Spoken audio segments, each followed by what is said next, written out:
Middle east में हालात अब बेहद खतरनाक होते जा रहे हैं। ईरान और अमेरिका के बीच लगातार तनाव बढ़ रहा है और अब पूरी दुनिया की नजर गल्फ रीजन पर टिक गई है। इस बीच अमेरिकी राष्ट्रपति डोनाल्ड ट्रंप ने ईरान को लेकर बेहद सख्त कदम उठाया है और बेहद सख्त चेतावनी दी है। ट्रंप ने कहा है कि अगर ईरान के साथ न्यूक्लियर डील नहीं हुई तो अमेरिका कभी भी बड़ा सैन्य हमला कर सकता है। दरअसल पिछले कुछ दिनों में सऊदी अरेबिया और यूएई में लगातार ड्रोन अटैक्स हुए हैं। यूएई के बरका न्यूक्लियर प्लांट के पास भी धमाकों की खबर सामने आई है, जिसके बाद पूरे गल्फ रीजन में हाई अलर्ट घोषित कर दिया है। हालांकि यूएई ने साफ किया कि न्यूक्लियर प्लांट पूरी तरह सुरक्षित है और किसी तरह का रेडिएशन लीक नहीं हुआ है। इन हमलों के पीछे ईरान या उसके समर्थित गुटों पर शक जताया जा रहा है। यही वजह है कि मिडिल ईस्ट में युद्ध का खतरा अब पहले से कहीं ज्यादा बढ़ गया है। हालात इतने तनावपूर्ण हो गए हैं कि सऊदी अरेबिया, यूएई और कतर ने अमेरिका से अपील की है कि ईरान पर हमला करने से पहले बातचीत को मौका दिया जाए। इसके बाद ट्रंप ने फिलहाल सैन्य कार्रवाई टालने का संकेत दिया है, लेकिन साथ ही साथ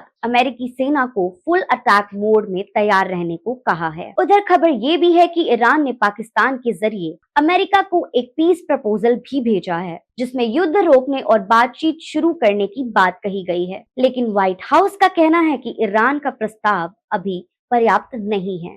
इस पूरे संकट का असर अब दुनिया की अर्थव्यवस्था पर दिखने लगा है। ऑयल प्राइसेस में भारी उतार चढ़ाव देखने को मिल रहा है और हॉर्मुज स्ट्रेट को लेकर चिंता बढ़ गई है, क्योंकि दुनिया के बड़े हिस्सों का तेल इसी रास्ते से गुजरता है। भारत ने भी यूएई के न्यूक्लियर प्लांट के पास हुए ड्रोन अटैक पर चिंता जताई है। अब सबसे बड़ा सवाल यही है, क्या मिडिल ईस्ट एक और बड़े युद्ध की तरफ बढ़ रहा है या फिर आखिरी वक्त में डिप्लोमेसी इस बड़े युद्ध को रोक पाएगी। फिलहाल पूरी दुनिया की नजर ईरान और अमेरिका के अगले कदम पर टिकी हुई है।